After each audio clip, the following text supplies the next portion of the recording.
School টাইমে খেয়ে যাওয়ার জন্য ছেলের ভাতের থালাটা রেডি করছি। থালাতে গরম ভাতের সাথে প্রথমে রাখছি অল্প একটু উচ্ছের ভাজা।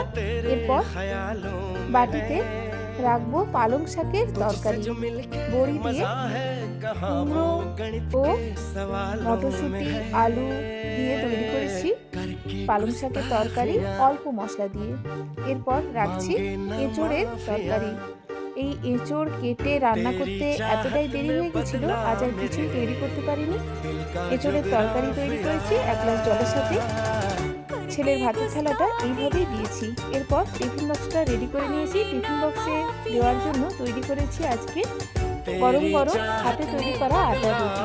একটু মাখিয়ে নিচ্ছি যাতে করে রুটিটা অনেকক্ষণ অবধি নরম থাকে। এরপর 1 চামচ মতো পিনাট বাটার দিয়ে ভালো করে মাখিয়ে নিয়েছি বাটারটাও। এরপর ওপর থেকে একটু গুড় ছড়িয়ে দিচ্ছি, রোল করে দিচ্ছি।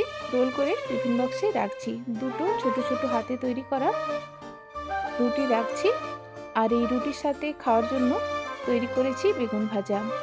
দুটো বেগুন ভাজা রাখছি, সাথে দিয়ে দিচ্ছি একটা কমলা লেবু। 1 বোতল জলের সাথে আজকের স্কুল টিফিন বক্স এইভাবেই রেডি করেছি। ধন্যবাদ।